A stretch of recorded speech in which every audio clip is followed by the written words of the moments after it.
Salve, salve, rapaziada. Boa noite, bom dia, boa tarde. Enfim, depende da hora que você estiver ouvindo aí. Seja muito bem-vindo a mais um Aumenta Logo. Hoje é um episódio super especial, um episódio extra, com essa oportunidade imperdível que a gente tem hoje de falar com o professor Giocélio, nosso parceiro, que está aqui de novo, mais uma vez. Participou do 7º episódio do Aumenta Logo, lá no comecinho, acho que há um ano atrás, né? O Giocélio, que é consultor, professor de transformação digital, marketing e vendas, marketing digital, estratégia, inovação e governança em TI, pela Fundação Dom Cabral. Também é professor da Esquema Business School, a qual ministra a disciplina de Digital Transformation Strategies da Escola Aberta do Terceiro Setor e Instituto de Gestão em TI. Né, um grande profissional aqui com a gente, possui MBA executivo e o PDC, que é o Programa de Desenvolvimento de Conselheiros pela Fundação Dom Cabral, e o mestrado em administração com ênfase estratégica em marketing e inovação pela PUC Minas Gerais. Atualmente está realizando uma pesquisa para tese de doutorado, olha que legal, em inovação aberta. O tema da pesquisa é inovação aberta como catalisador para a transformação digital. É isso aí, um convidado de peso para falar com a gente, mais uma vez, uma pessoa que a gente admira muito. E é isso aí, galera. Tamo junto mais uma vez, obrigado. Olá, senhoras e senhores. Estamos aqui de volta, assunto muito legal para a gente conversar. Seja bem-vindo novamente, professor. Um prazer aqui te ouvir e trocar uma ideia sobre metaverso.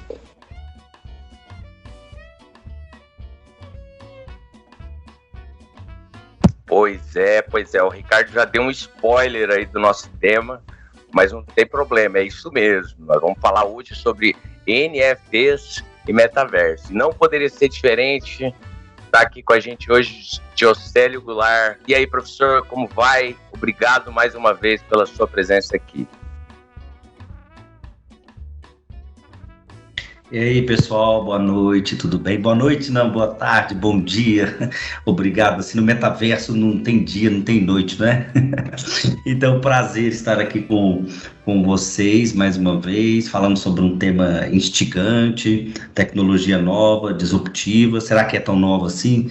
Vamos entender a que ponto que nós chegamos e para onde que nós vamos com relação ao desenvolvimento tecnológico, não é mesmo?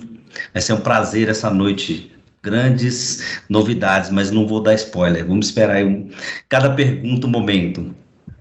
Legal, professor. Bom, é sempre um prazer ter você aqui, a gente que agradece. E o Ricardo que vai fazer a primeira pergunta hoje, provocando esse assunto. Vamos lá, Ricardão. É isso aí, eu faço questão, me sinto honrado em já trazer a pergunta para a mesa, e eu acho que vale um contexto que é legal, e aí eu trago uma visão particular minha de quando eu tive contato com esses termos e com esse universo, né? Mas em específico aqui a minha pergunta já é sobre metaverso, né? NFT a gente vai falar um pouquinho mais para frente. E aí, falando de metaverso, professor e Diogo também, abro a pergunta para todo mundo aqui. A sensação que eu tive é que a gente ouviu falar de metaverso depois que o Facebook mudou o nome da corporação e acho que abraçou para eles muito do que existe dentro, né, desse termo, dessa terminologia, né?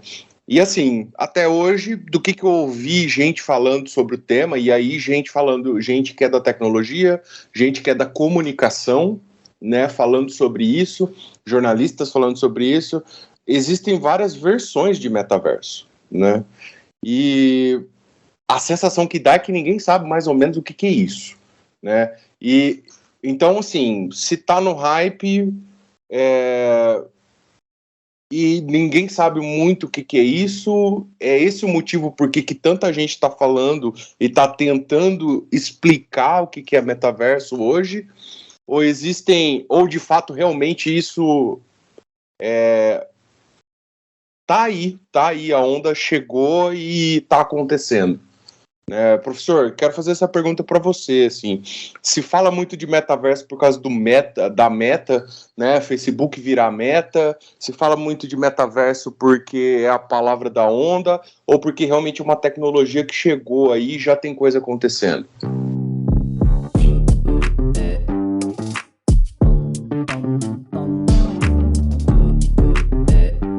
Legal, essa pergunta é muito interessante. Eu costumo brincar o seguinte: a gente deveria fazer essa pergunta para os nossos filhos, entendeu? A gente deveria fazer essa pergunta para eles. Sabe por quê? Porque os nossos filhos já nasceram no metaverso, não é? Quem tem filho na idade aí, 10 anos, adolescente, eles estão lá no Roblox, eles estão lá no Minecraft, eles estão lá, né, no Fortnite, eles estão nos metaversos. E aí não faz nem muito sentido usar a palavra no sentido singular, porque ela é plural. Então não é o metaverso, são os metaversos, entenderam? E aí o que acontece? Só que isso não tem assim, nada tão novo. Na verdade, em 1992, um autor, o Neil Stephenson, escreveu um livro. Esse livro chama Snow Crash. E aí o Neil Stephenson, ele foi responsável pelo termo, ele que inventou o termo metaverso.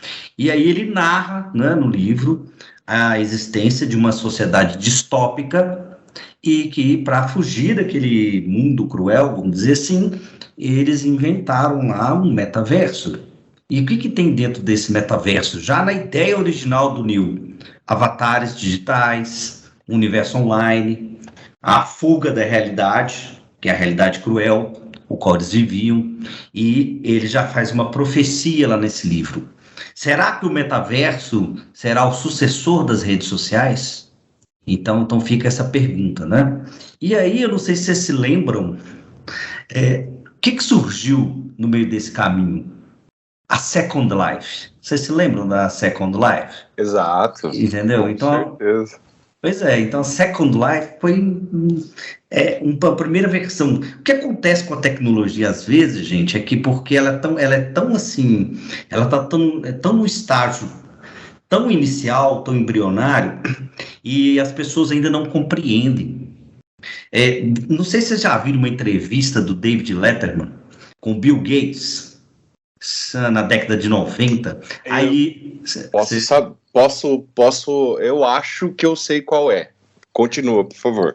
Porque assim, ele fala, o Bill Gates começa a explicar para o David Letterman o que é a internet. O que é a internet? Hoje a internet para nós é algo trivial. E aí o David fala, mas transmitir um jogo de beisebol? Mas isso o rádio faz? Então, para quê? Assim, qual o sentido, né? Eu assisto isso na TV, eu assisto isso no rádio. Por que a internet? Aí o Bill Gates, muito pacientemente, porque na verdade ele está sendo irônico, inclusive, o David Letterman, ele fala, olha, gente, a questão é que você pode parar, você pode pausar, você pode gravar, você pode assistir depois. Então ele explica tudo isso, o que a internet poderia proporcionar em termos de experiência. Então a palavra-chave é essa: experiência. E aí o que acontece? Quando veio o Second Life, a situação era o seguinte, era tecnologia muito nova.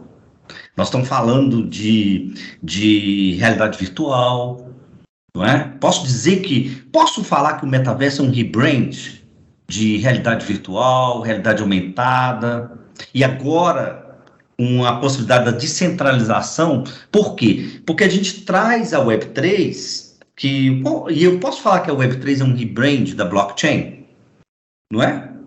Termos assim, não é? Termos que talvez são ainda muito novos para todo mundo, e aí a própria tecnologia muda de roupagem, de embalagem, para que as pessoas entendam. Vocês lembram que o Google lançou o Google Glass, o óculos lá, e o negócio não pegou, né, a tecnologia, entendeu? Então, assim, as tentativas de metaversos, elas não existem desde agora.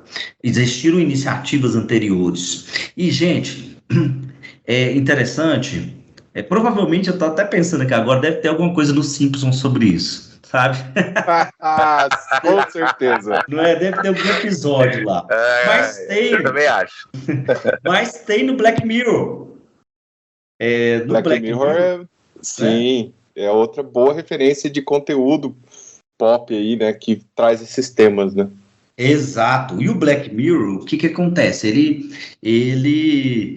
tem um episódio de 2016, que é da cidade lá, que as pessoas que estão lá morrendo podem criar seus avatares lá digitais, né? E eles podem continuar vivas depois que morrerem lá no mundo digital. Entendeu? Então, já trouxe... Então, olha só o que a gente está trazendo.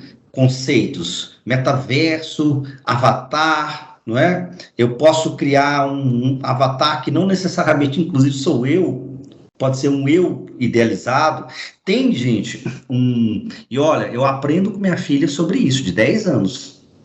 Entendeu? Então, é ela que me mostrou o Roblox pela primeira vez. E tem uma rede social que chama Zepeto, já ouviu falar? Então, essa Zepeto, é interessante que o logo deles é o seguinte: um outro eu em outro universo. Interessante isso. E o que acontece? Você cria seu próprio mundo, você constrói seu próprio mundo. E o Zepeto, parece que ele tem agora uma conexão com o TikTok. Entendeu? E o que acontece? O TikTok, então, reproduz lá uma dancinha que você fez no Zepeto. Entendeu? Então, as coisas começam a se conectar, né, de alguma forma. Você começa a ter essa conectividade entre rede social, metaverso. Então, assim, é um novo canal que está surgindo, uma nova forma de comunicação. E você me fez uma pergunta: por que isso está todo mundo preocupado? O Facebook mudou o nome, gente, para Meta, não é? Por que o Facebook fez isso? Por que as empresas estão falando? Talvez esfriou um pouco agora nos últimos tempos, mas o assunto não morreu, não. E o que acontece? É um fenômeno. Olha só, se você analisar a contribuição das gerações para a renda, então a gente começa a ter um ponto de inflexão na curva. Percebam vocês o seguinte, que até então a geração dominante, que contribui para a maior parte da renda mundial, são os baby boomers, certo? A gente teve, a partir da pandemia e de forma acelerada, já um começo de inversão, o qual a geração X ultrapassa os baby boomers e passa a ser mais representativa do ponto de vista da contribuição da renda. E a previsão é que em 2029, a geração Z, ela passa a ser a geração mais significativa em termos de contribuição de renda. Se a gente olha para os hábitos da geração Z, nós vamos perceber o seguinte, que eles têm muito pouco tempo assistindo TV e uma parte do seu tempo significativo em games. É ou não é? Esses games podem estar ali no celular, podem estar no computador, podem estar na console, mas eles têm uma parte significativa do tempo que eles estão assistindo games. Então, posso dizer que é uma geração que cresce gamificada? Ela já cresce gamificada, já está ali na sua essência, na sua origem. E aí tem uma pesquisa recente que mostra, durante a pandemia, o que aconteceu com os minutos gastos das crianças nas redes sociais. E aí a gente percebe o seguinte: olha o fenômeno que está acontecendo. O Instagram, Snapchat, Facebook nem vamos falar, né, gente? Criança não entra em Facebook. Mas, vamos lá, essas outras redes sociais, elas, para essa geração, caiu drasticamente. O que essa geração está conectada? Está conectada no TikTok e no YouTube. E no YouTube, em especial, assistindo short vídeos.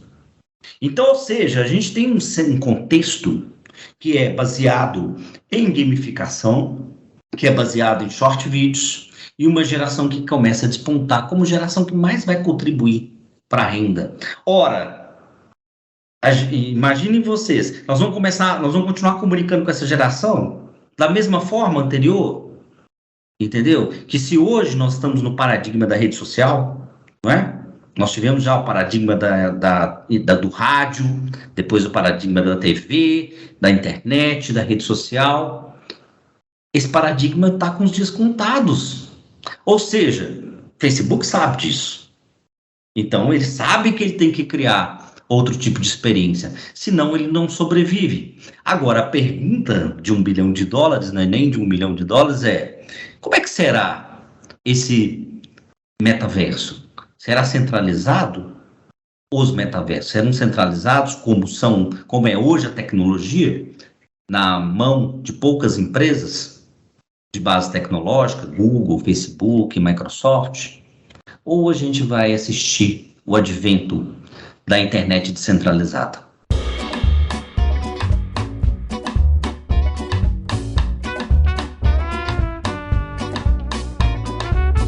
Sensacional. Você me fez lembrar de Second Life e faz sentido porque talvez Second Life foi uma tecnologia que trouxe, né, acho que de uma forma mais real, a possível experiência que o metaverso está buscando construir, mas às vezes no tempo errado, às vezes por geração errada, né, que é essa geração mais nova aí, que já tem um comportamento diferente com a tecnologia, né? Que nem você trouxe, já nasce no metaverso. Já nasce no metaverso. Eu lembro de ouvir numa palestra em que realmente trouxe isso, que essa geração, daqui a poucos anos, vai se tornar a segunda, que nem o professor trouxe mais para frente, aí vai ser a geração que vai ter mais poder, né, influência mesmo, né, na tecnologia, e eu acho que o metaverso é muito para eles mesmo. A gente que é um bando de velho paia que não entende o que é isso, né? Eu acho que David Letterman. Eu acho que é óbvio que até o episódio aqui ele tá para isso até, né? Pra gente tentar entender um pouco mais, mas faz total sentido. São vários metaversos e isso daí tá rolando faz bastante tempo. O professor me lembrou de uma série de 2008 ou 2009, se eu não me engano, chama Caprica. Ela teve uma temporada, professor, e ela justamente era isso. Era uma história de uma filha de um cientista que ela acaba morrendo em vida, mas ela tem a vida digital dela preservada e ela decide permanecer no mundo digital, no metaverso. O professor contando aí os exemplos, eu lembrei disso e, estão falando disso faz tempo mesmo. É a gente que acha que o Facebook se apropriou de um termo novo aí, mas não, né? Já é... Tem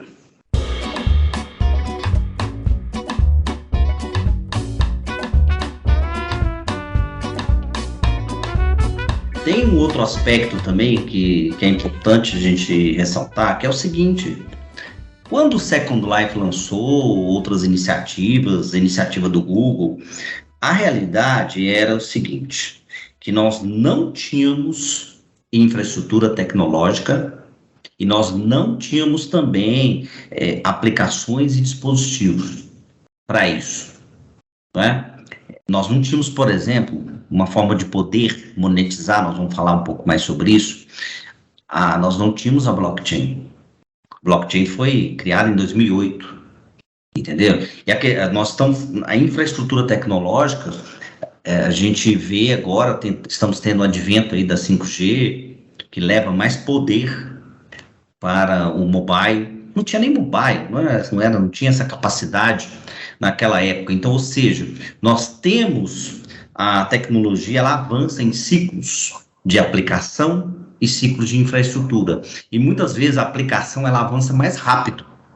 Mas muitas vezes a aplicação não encontra a infraestrutura necessária. Por exemplo, a gente teve um boom dessas tecnologias, metaverso, DeFi, que é finanças descentralizadas, no ano de 2021.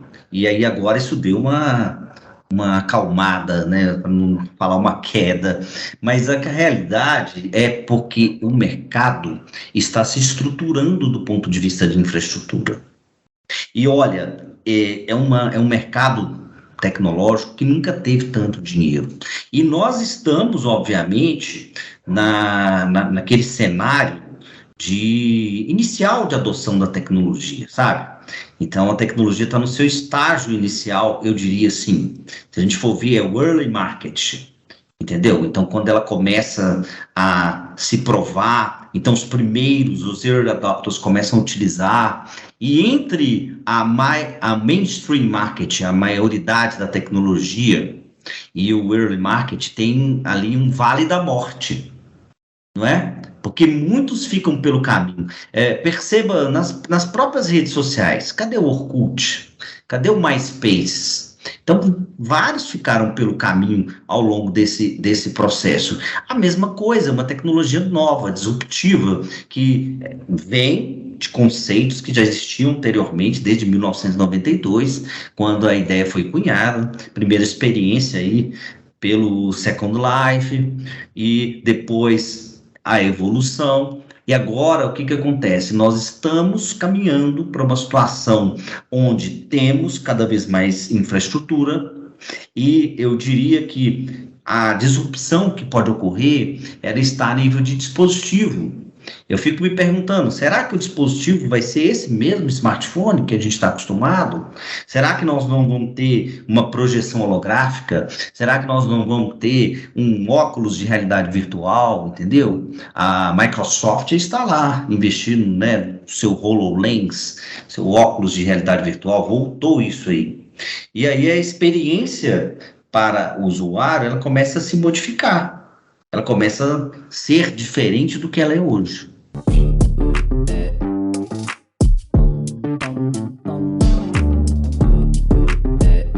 Muito legal, professor. Até, inclusive, uma das coisas que eu queria provocar nessa conversa era justamente esse ponto que você está colocando, né?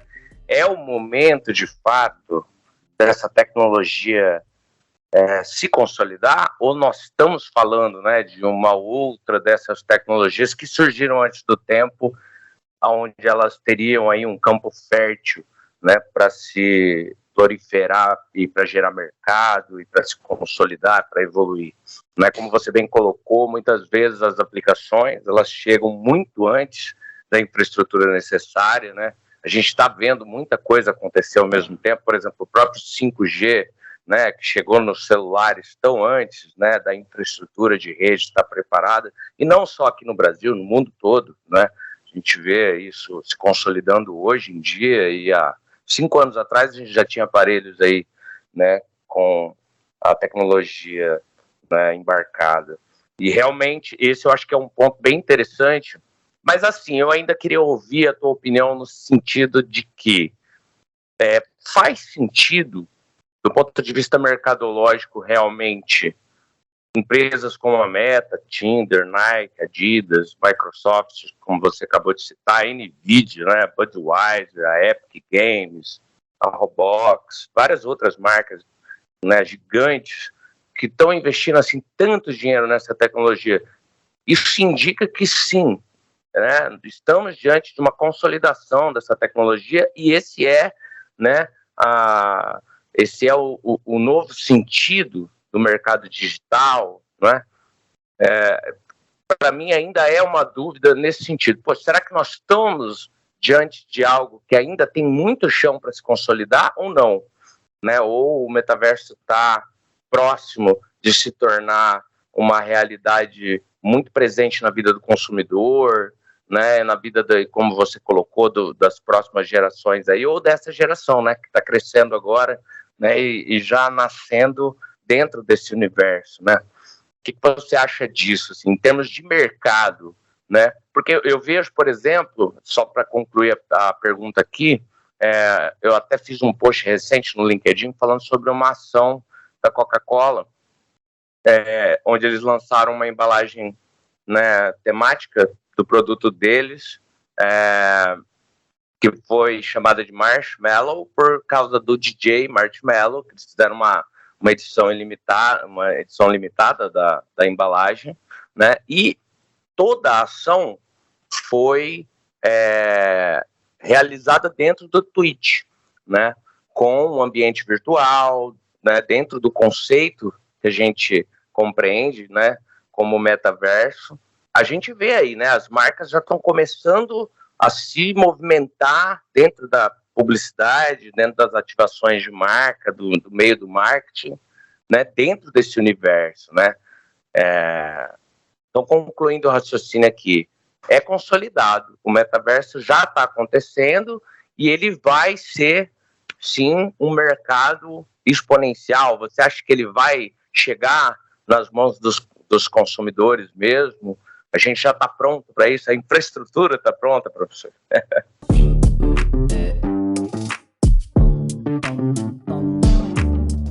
Vamos lá. Tem vários pontos interessantes aí no que você colocou. Primeiro aspecto, gente, o que aconteceu? Um fenômeno a nível mundial com a pandemia da Covid-19. O que aconteceu? Nós antecipamos 5 anos em termos de adoção tecnológica. Entendeu? A curva de adoção seria mais lenta, com tecnologias que aí já estavam. Por exemplo, nós estamos aqui na conferência, gravando esse podcast, usando a tecnologia para fazer a conferência. Essa tecnologia já existia, só que ela não era empregada. Para vocês terem uma ideia, em 2017, eu fiz um projeto piloto na Fundação Dom Cabral de uso do Zoom, ferramenta Zoom, para que nós pudéssemos levar as aulas e monitorias remotamente. E isso traria uma economia, retorno e uma agilidade no processo. Fizemos o piloto durante praticamente um ano, foi satisfatório, funcionou. Aí, olha, ainda não tinha tanta banda larga como tem hoje, não é? Não existia isso, mas funcionou. Bom, não houve adesão. Então, ou seja, não houve adesão por parte dos clientes. Os clientes não queriam essa experiência naquele momento, queriam experiência presencial.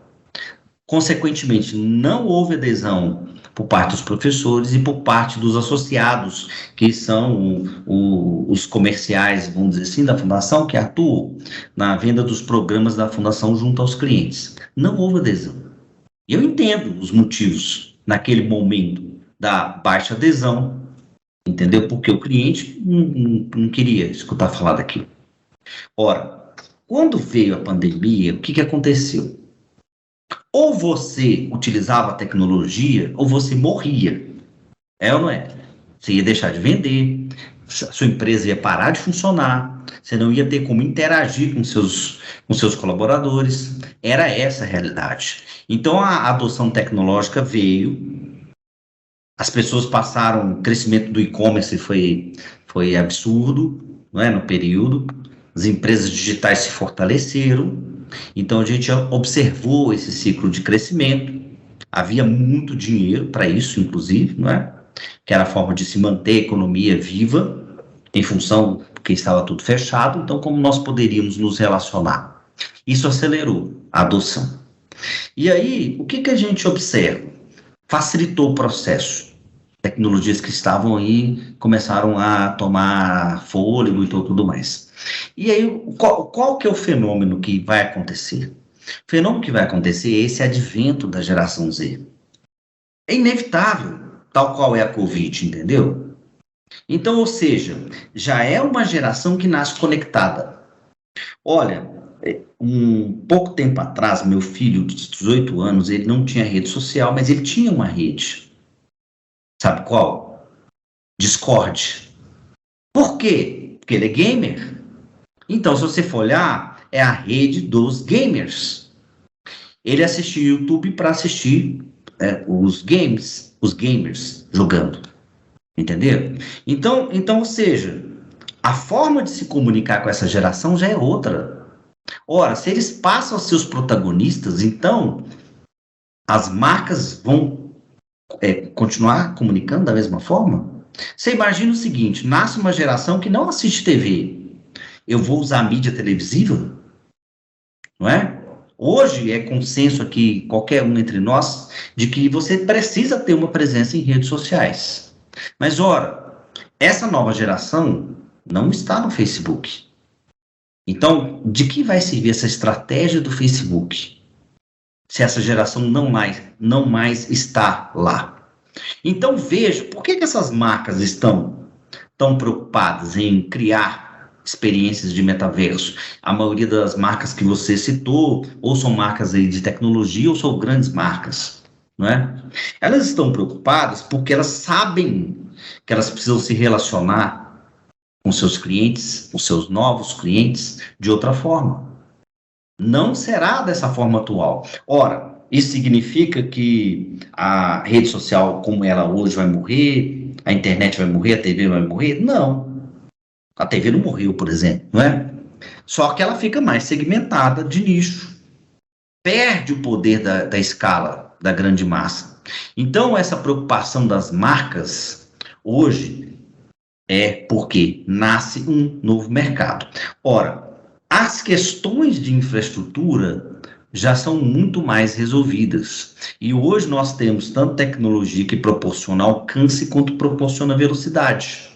Então, perceba você que tem, por exemplo, uma tecnologia como da Starlink, que você coloca, que é a rede aí de satélites aí do Elon Musk, que você coloca a internet de alta velocidade em qualquer ponto do planeta. É ou não é? A guerra que está acontecendo atualmente é uma guerra muito mais tecnológica, entendeu? E que a Ucrânia sobrevive muito graças à tecnologia que ela está utilizando.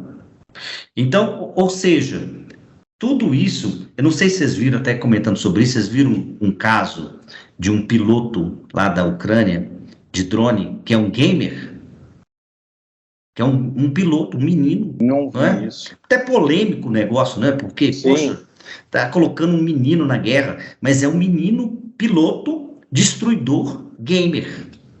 Olha aí pra você ver, entendeu?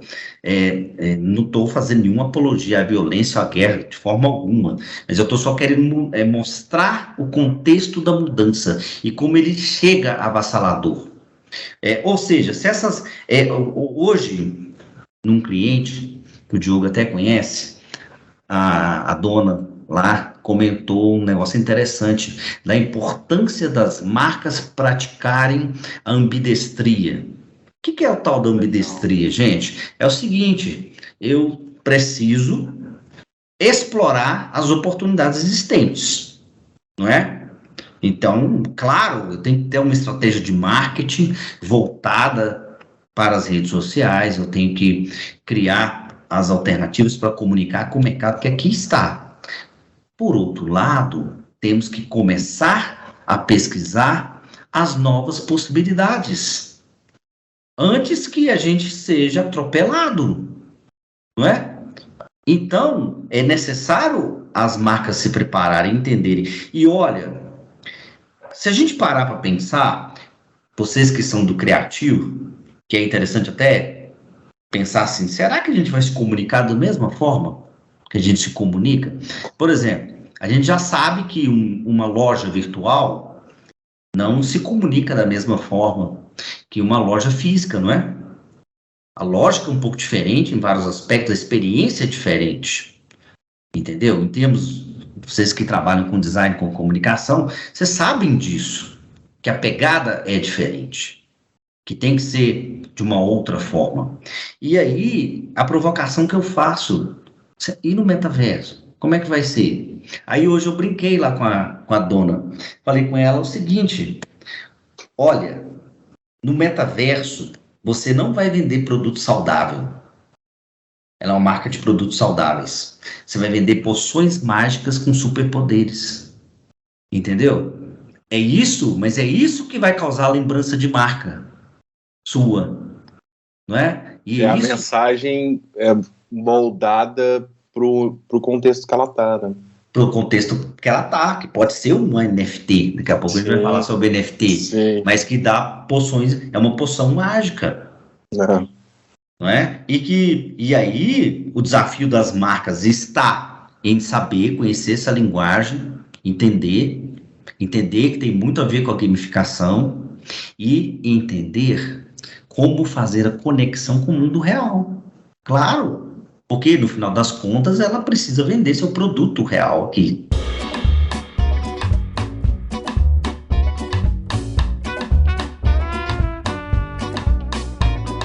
Essa coisa de vender produtos, acho que abre aqui o caminho que a gente precisava para entrar no nosso segundo tema, né?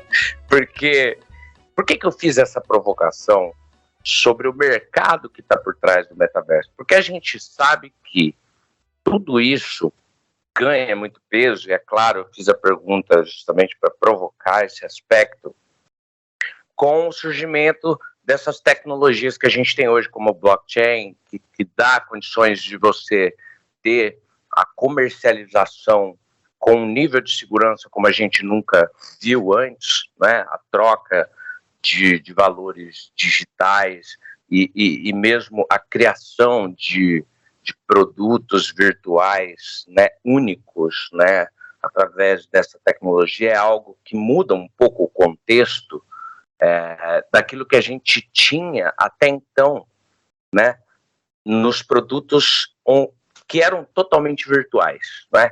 A NFT, ela trouxe uma possibilidade que a gente ainda não via, né, tão real, né, tão palpável como ela é hoje, né? E me parece, depois até de tudo que vocês falaram aqui, que está muito claro nesse papo, nós estamos diante de uma geração que é extremamente predisposta a adquirir produtos desse tipo, né? Diferentemente das gerações anteriores, que não se interessariam, por exemplo, por comprar um produto que exista apenas no universo virtual, né? E essa coisa de... eu vi recentemente, por exemplo, que a Lacoste lançou, né, uma NFT, né, e aquilo já começou a me chamar a atenção. Falei, poxa, que interessante, né? Uma marca que tem, inclusive, um valor agregado muito forte, um valor de marca muito representativo no mundo inteiro, né?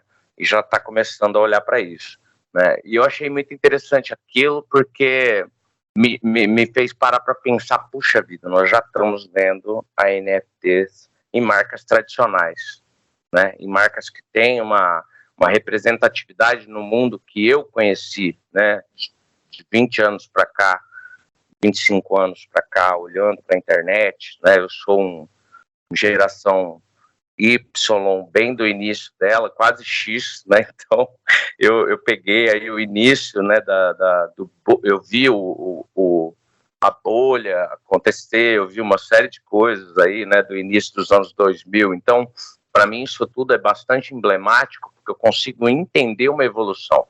E aí, o que eu coloco é um novo ponto aqui no papo.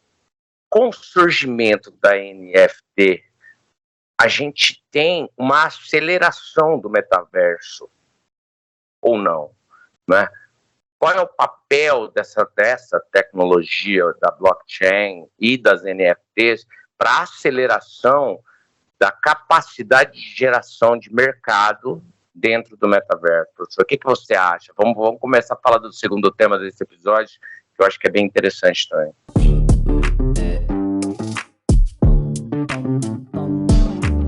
Olha só, as NFTs, os tokens não fungíveis, que é tecnologia que é baseada na blockchain, não é? Ela surgiu a partir, principalmente através do protocolo Ethereum, entendeu? Que trouxe a tecnologia dos smart contracts, que por sua vez possibilitou a criação dos tokens não fungíveis. E aí, o que acontece? A grande possibilidade por detrás disso é que a gente começa a ter a possibilidade de surgir os metaversos descentralizados. Ou seja, o que é isso? Um metaverso centralizado, ele tem um dono, e é um dono que determina o que é esse metaverso. Então, por exemplo, quais terrenos terão nesse metaverso? Quais serão os novos episódios que nós teremos nesse metaverso? Entendeu? Quais são os personagens que esse metaverso possui? Né? Que tipo de avatares? Então, toda a governança é centralizada, dependente de um ator central. A gente pode citar, por exemplo, os metaversos da Meta e da Microsoft são metaversos centralizados. O metaverso da Disney também é um metaverso, o Clube Penguin, né? Que é o metaverso da Disney, também é centralizado. Tem uma diferença entre eles, porque a Microsoft e a Meta trabalham com o conceito de integração com o mundo real. Então, ou seja, eu tenho alguma conexão com o mundo real. Já, por exemplo, o exemplo que eu dei da Disney, não tem tanta conexão.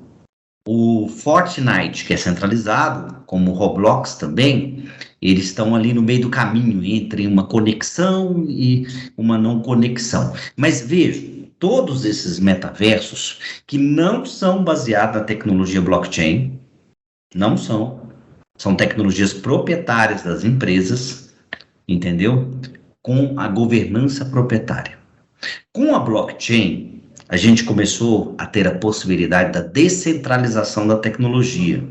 E, ora, as NFTs, que dão esse direito de propriedade exclusivo a um ativo digital, é estruturado em cima da blockchain.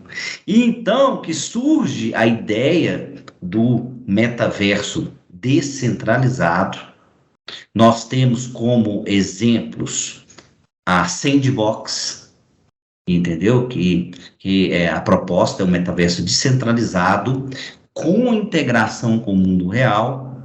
A Decentraland, que foi uma das empresas que despontou no passado, logo depois do anúncio da Meta, e tem aquelas que não têm tanta integração com o mundo real, que foram mais para o lado dos games também, né?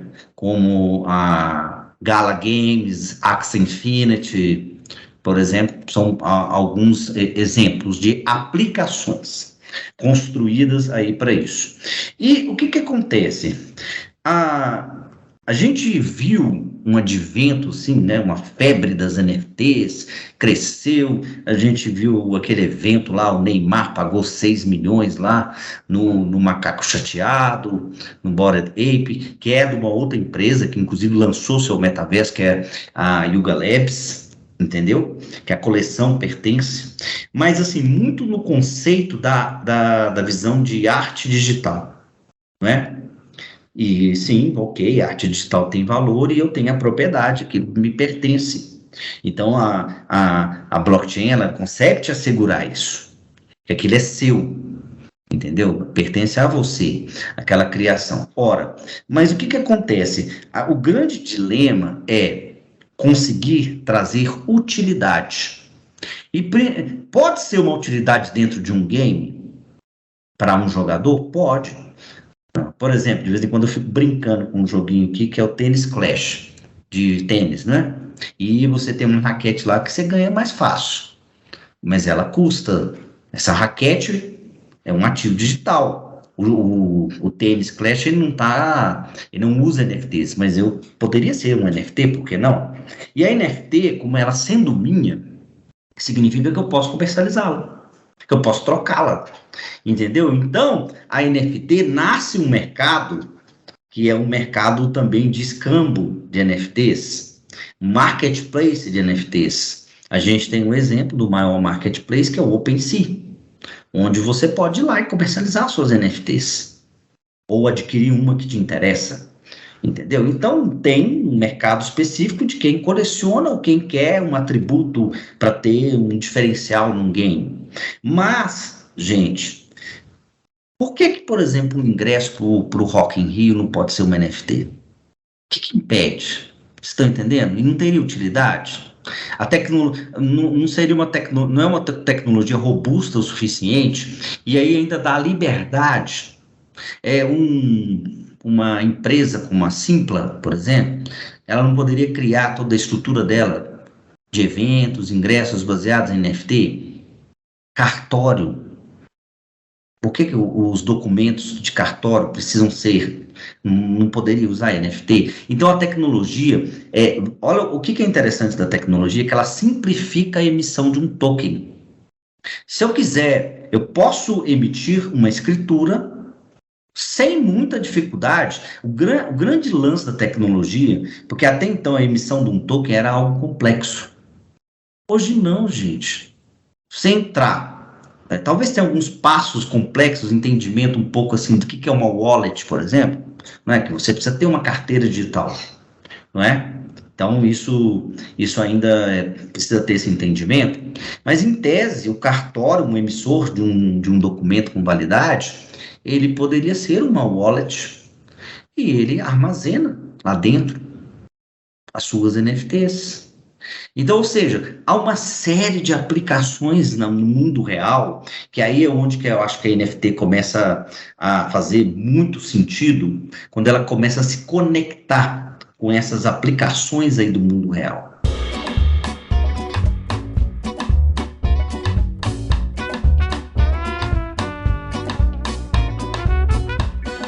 E eu acho que eu vejo muito mais viabilidade, vou usar essa palavra mesmo, porque na minha cabeça é isso, da NFT, né, desse token não fungível, igual o professor trouxe, mais para essas aplicações aí, no mundo real, no dia a dia, do que propriamente na arte. Né? Eu sou do lado criativo, eu confesso que eu sou do time de que arte digital não tinha que estar custando esse tanto que está custando,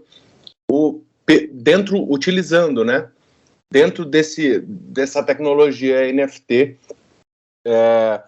e confesso que eu tenho ressalva sobre o porquê desse boom absurdo, e quando eu entrei em contato e que eu vi os preços de algumas obras digitais, assim, era uma coisa absurdamente cara demais, assim, né? E me assustou, justamente pensando assim, essa tecnologia ela vai morrer porque ela não vai sustentar, mas ela tem possibilidade de aplicabilidade em muitos outros lugares, né?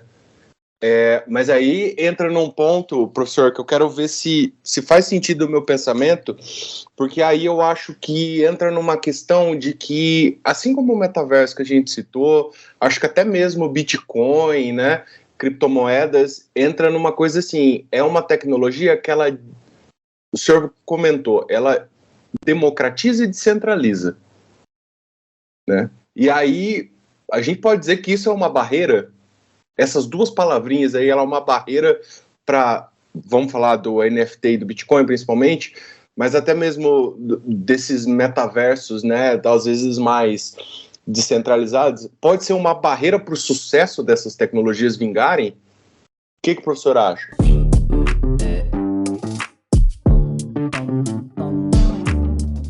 Então, existe hoje uma discussão regulatória. Ah, legal. Não é? Existe uma discussão regulatória. Os Estados Unidos, recentemente, eles publicaram um memorando da intenção de regulação. A regulação em si, ela, ao meu ver, ela traz muito mais benefícios do que malefícios. Não é? Por quê? Porque ela protege o detentor, protege o investidor, né, quem tem a posse, entendeu? E ela procura minimizar aquelas situações que possam ocorrer golpes e que causam o receio com relação à questão da adoção da tecnologia. Mas isso, perceba que o que acontece? Que os governos, por exemplo, o governo dos Estados Unidos, então ele mostra a sua preocupação em criar um ambiente regulatório, e já não é um ambiente o qual ele quer coibir. Então, nós já tivemos no passado tentativas de governo da China, de coibir o uso, entendeu? E hoje a gente sabe que isso tende a não funcionar. O governo brasileiro tem uma iniciativa que seria lançada esse ano, foi adiado, que é de uma moeda centralizada, não é descentralizada, mas é uma moeda digital, um token digital, um real digital, entendeu? Então, ou seja, se a tecnologia é ruim, Então, por que o governo brasileiro quer usar a blockchain? Porque a tecnologia é boa. Por que a tecnologia é boa? É simples, porque ela economiza em recursos, em poder computacional e armazenamento. Ela é eficiente, entendeu? Eu consigo, pensem que toda tecnologia bancária, curiosamente, eu comecei minha vida num Banco Itaú. E a gente sabe o investimento em tecnologia do banco, que é altíssimo, para conseguir manter uma infraestrutura com capacidade, disponibilidade e segurança. Ora, essa tecnologia ela é disruptiva porque ela reduz drasticamente esse custo de transação. E mais, ela elimina boa parte dos intermediários. Então, ou seja, você, por mais que exista um ambiente regulatório, quando você tem a sua wallet, é a sua custódia. Não tem banco, não tem intermediário, entendeu? E o que acontece? Obviamente tem os riscos também de você manter a sua custódia, que são mais riscos, riscos assim, que igual, por exemplo, quando você está num e-mail e você abre um e-mail de phishing, e aí você vai se infectar com um vírus, a mesma coisa acontece quando você tem a sua carteira digital. Então você tem que ter cuidado com o que você abre e aceita. Pronto. É esse o ponto fundamental. Mas eu tenho poder disso. E ora, quando a gente olha para essa capacidade de facilidade de emissão dos tokens, de centralização, entendeu? De poder do usuário, de eliminação dos intermediários, de redução do custo da tecnologia, a gente não vê por que ela não ser adotada. Entendeu? Se ela tem tanta capacidade de expansão, se ela tem alcance e ela custa menos, então por quê?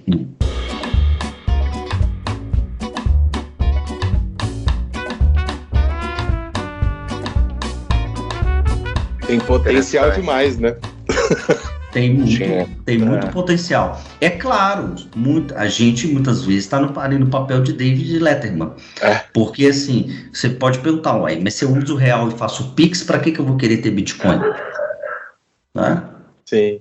Então, e é claro, muitas dessas tecnologias, inclusive o próprio Bitcoin, ele ainda está na zona da morte. Ele saiu, o Bitcoin, daquele estágio inicial de adoção tecnológica, ele já superou, mas ele ainda está na zona da morte, entendeu? Mas percebam o que eu vou falar agora. Nós estamos vivendo um momento que talvez eu diga que é a última baixa do Bitcoin. Era o que eu ia comentar agora, que ele está em baixa agora, né? E talvez seja a última baixa do Bitcoin. Entendeu? Porque, assim, uma vez é o primeiro grande teste de estresse. Por quê? Porque é uma situação a nível mundial, como foi a crise de 2008, que o Bitcoin foi criado depois da crise de 2008. Entendeu? E foi em função da crise, inclusive. Aliás, a gente fica com essa ideia que foi criado, mas assim, o Bitcoin, ele vinha sendo desenvolvido, gente, desde a década de 70.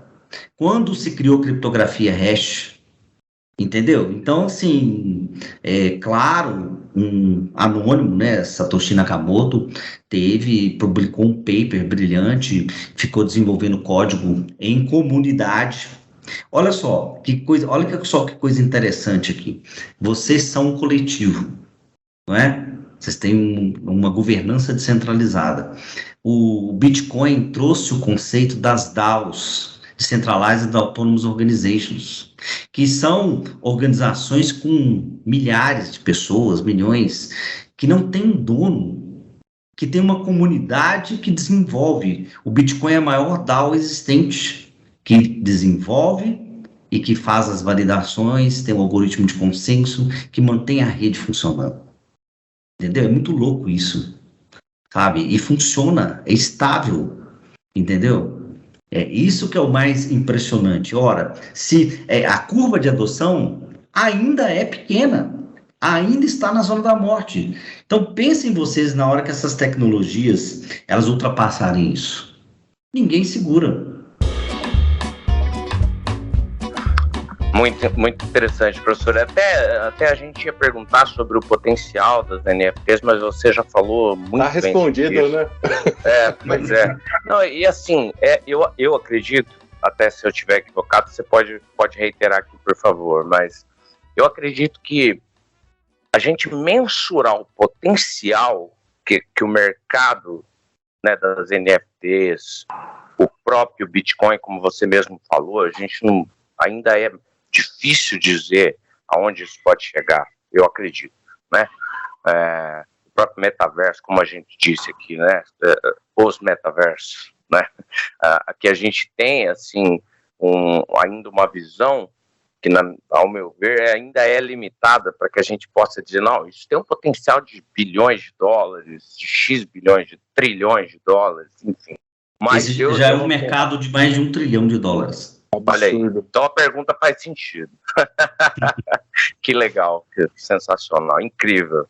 Professor, agora, assim, a última pergunta da noite, maravilhoso papo, e eu acho que é interessante a gente olhar um pouco para o Brasil, porque o Brasil é um país que, você mesmo já disse aqui no outro episódio, o Brasil é um país muito inovador, né? Ao contrário do que muita gente pensa, o Brasil é um país que, apesar, né, de não ser uma potência em tecnologia, né, na fabricação de equipamentos tecnológicos, a gente é uma potência na indústria intelectual da tecnologia, né? Do desenvolvimento criativo, da indústria criativa por trás da tecnologia. E quais são os exemplos que a gente poderia trazer aqui para o nosso ouvinte, tanto dentro do metaverso quanto na NFT no Brasil? Você teria algo assim que você poderia trazer para esse contexto?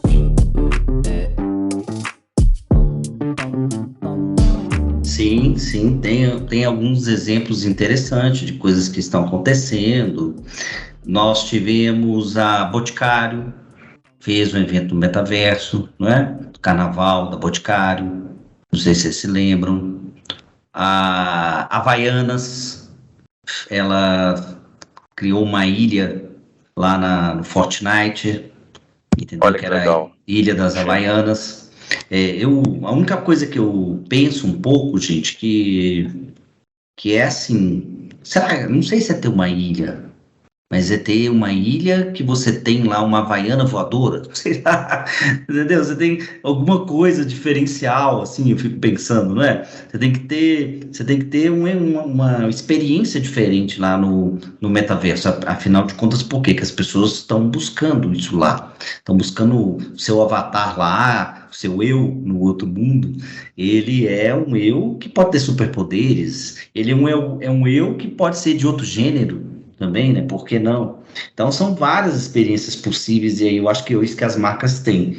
E tem um projeto muito legal também, que é lá daquele Gerando Falcões, sabe? Que é o Favela X, entendeu? Ah, que massa, é verdade, eu já ouvi falar sobre isso. Que é lá do Roblox, né? Que eles criaram lá... Sim. Genial o trabalho daquele cara. Uma experiência lá na favela. Agora, por exemplo, entre clientes que estão aí na rede da própria Fundação Dom Cabral, em especial, eu oriento um cliente que é um grupo que é de varejo calçadista, São José dos Campos. Eles até estão trazendo para o Brasil agora, em primeira mão, uma marca que esteve fora há muito tempo, que é Diadora.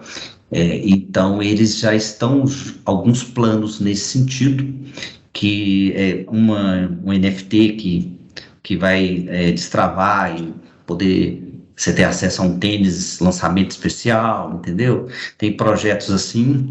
Eles estão fazendo uma parceria com uma empresa que é uma exchange de criptomoeda, e aí já tem essa intenção de também poder transacionar no site deles lá com criptomoeda.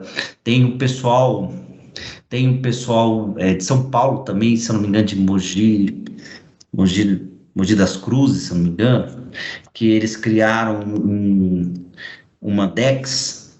DEX é uma exchange descentralizada, tá? que ela possibilita você transacionar algumas cripto, stablecoins, USDC, USDT, se não me engano, e com Pix, por exemplo, entendeu? Então você consegue fazer um swap, vice-versa, sabe? De Pix real então, por exemplo, uma marca pode receber. Você pode receber a moeda e converter para o seu Pix. E aí uma coisa legal é isso, entendeu? Essa interoperabilidade que vai sendo construída. E aí tem brasileiro que está aí, ó, desenvolvendo, que está buscando, né, alternativas nesse sentido. E marcas que estão começando a pensar aí nos seus projetos, como se inserir, entendeu? Eu acredito que nós estamos nesse momento construindo infraestrutura, né? Consolidando infraestrutura. Provavelmente a gente vai ver 2023, 2024, um grande advento aí de projetos. Talvez isso vai entrar mais na pauta das estratégias do marketing, entender que, temos que começar a ter uma presença nesses canais. Sem dúvida. Você até citou coisas aqui que eu acho super interessantes. Aquele exemplo que você coloca de que, por exemplo, na Ilha da Havaianas, a gente poderia ter tido uma experiência mais legal. Eu acho que esse é o ponto, né? As marcas estão aprendendo ainda, né, como criar experiências para o metaverso, como criar possibilidades de gerar, né, produtos que se encaixem dentro desse padrão das NFTs, né? E como transacionar através da blockchain ou de criptomoedas, né, em geral, ou, como você citou, né, o Pix, que é um mecanismo de pagamento até mais simples, né, já mais popular, que já está aí consolidado, está todo mundo utilizando, que é um exemplo do potencial de aderência que o mercado tem a essas novas tecnologias, porque o Pix, quando ele foi lançado, eu cheguei a ver algumas matérias na internet duvidando da adesão, né? E em questões de dias, a gente estava vendo lá o TED caindo vertiginosamente em relação ao Pix. Em um mês depois, já tinha mais transações em Pix do que em TED nos bancos do Brasil. Foi um negócio absurdo, né? Então, sem dúvida, eu também não tenho dúvidas de que é um movimento que está por vir muito grande, muito interessante olhar para o panorama nosso aqui, foi bem citado também pelo professor essa questão de o quanto isso impacta o mercado, né, da propaganda, do marketing, né, do branding, né, as possibilidades que surgem, né, com o surgimento dessas tecnologias e com a consolidação delas, né, na realidade do dia a dia dos consumidores, porque realmente a marca que não estiver dentro dessa onda, ela vai perder venda, ela vai perder consideração de marca pelos consumidores, ela vai perder, né, relevância, eventualmente, dentro de alguns nichos, com muito mais força e muito mais velocidade, sem dúvida nenhuma.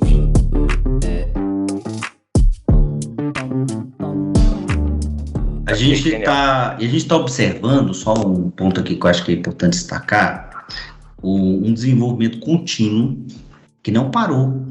A gente olha muito o ruído, né, que é a queda vertiginosa, né, das NFTs, das criptomoedas, a gente fica olhando muito isso, mirando nisso, e olha um pouco assustado. Opa, o que está acontecendo?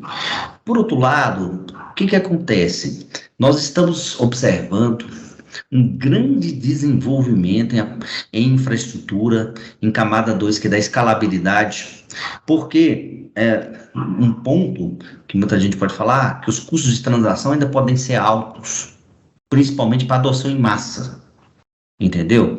Mas o que a gente observa? Que estão aí a solução de camada 2 trazendo a solução para a escalabilidade, sendo desenvolvida, não é? E o outro ponto que o protocolo que tende a prevalecer hoje, que é o protocolo Ethereum, ele está nesse momento passando por uma grande migração do seu algoritmo de consenso. E o que significa isso? Que a moeda passa a ser deflacionária, então atrair mais interesse, né, porque ela tende a valorizar, e ele passa a usar um algoritmo que não é mais o Proof of Work, que é a mineração tradicional, que recebe uma crítica, nem sempre justa, de que é poluidor, porque consome energia, entendeu? Então ele passa a usar um algoritmo que não consome energia. Então tem essa questão da sustentabilidade que vai abraçando a causa tecnológica, juntando, entendeu? Para um bem-estar e uma energia mais limpa também. Estou dizendo que tudo isso são fatores. É claro que acho que tem aspectos a melhorar sobre a interface com o usuário, o UX. Talvez hoje um pouco complexo para muitas das pessoas poderem entrar nesse mundo. Mas, de repente, em qualquer momento, tem uma grande sacada que facilita. E aí, pronto, começa a adoção em massa.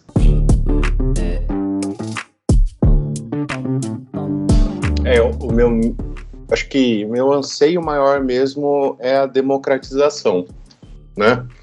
Sonho meio visionário, eu sei, existe um caminho para isso acontecer, mas o professor trouxe exemplos aí, aqui dentro do Brasil, lá fora, toda a parte de como os governos também têm se posicionado com essas tecnologias, que eu acho que tende a coisa a melhorar bastante, né?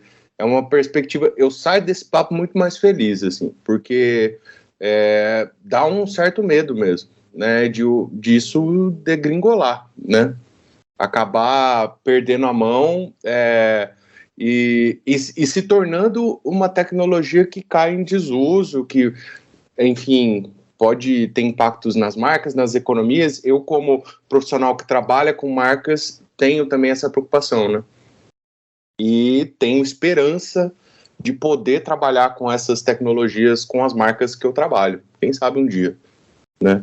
Em breve.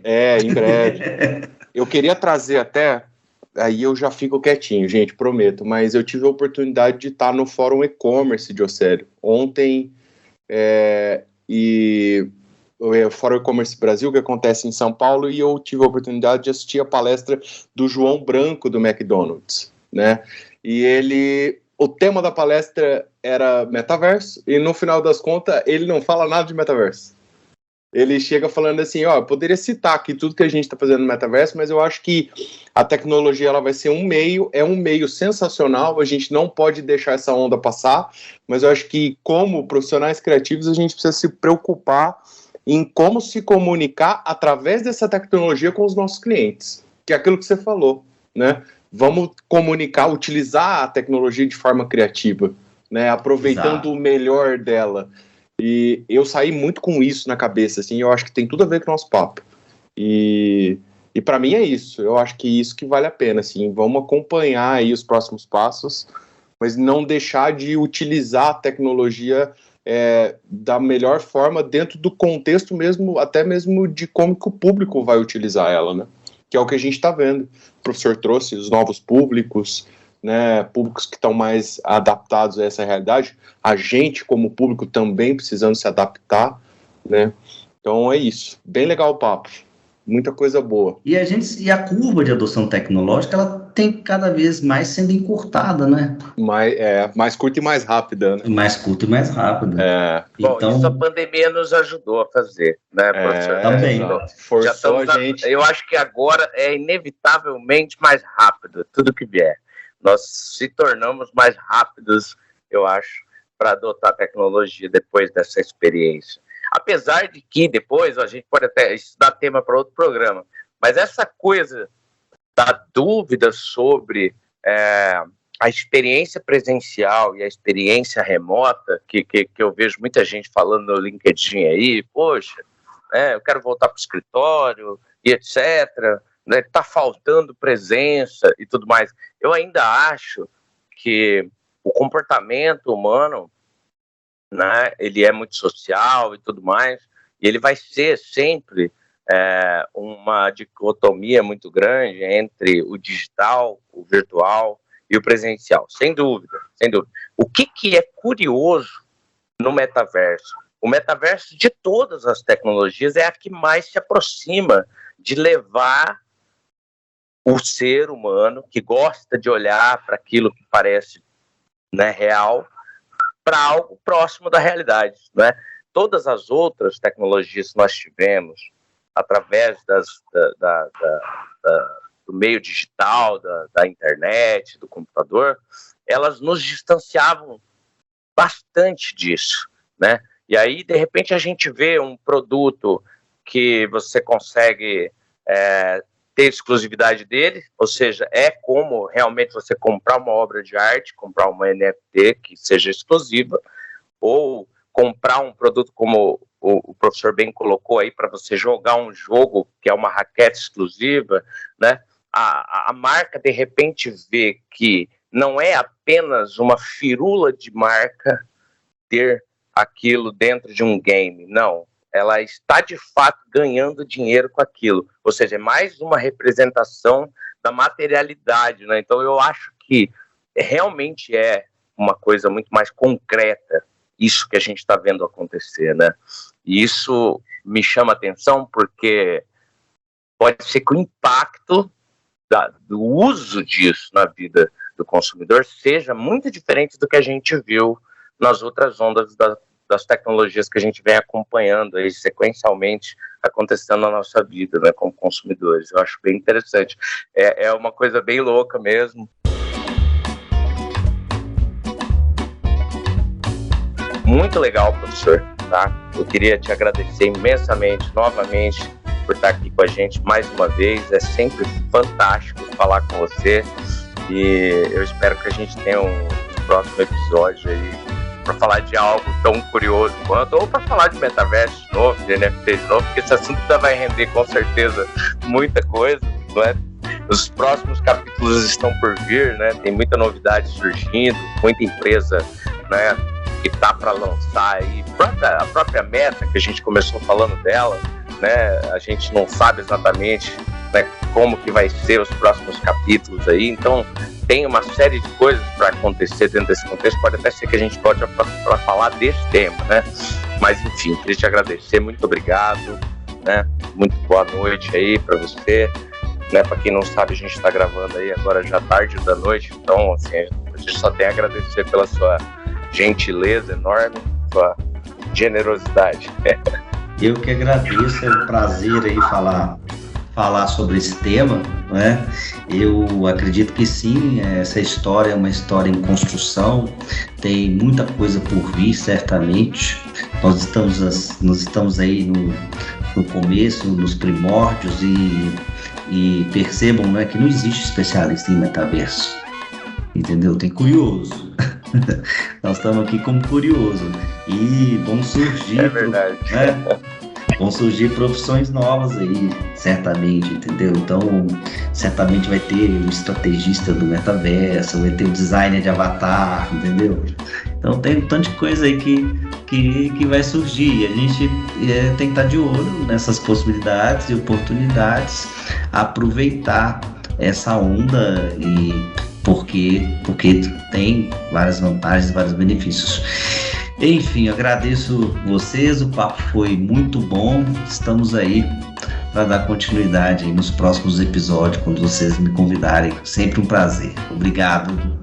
Professor, obrigado mais uma vez. Obrigado pelas palavras, pelo conhecimento compartilhado. E sim, vamos chamar. Já vamos ver isso logo, para ontem. É isso aí, então, gente. A gente vai ficando por aqui com esse episódio sensacional, episódio extra aí para vocês, de brinde, com essa oportunidade que a gente não podia perder para falar de um assunto assim tão atual, né? Que tá tão, como o Ricardo falou no começo do programa, no hype. E ficamos por aqui. Obrigado para quem assistiu até aqui, um abração. Comenta nas redes, deixa o teu like. E valeu, professor, valeu, Ricardo. Obrigado. Até mais. Boa noite, gente.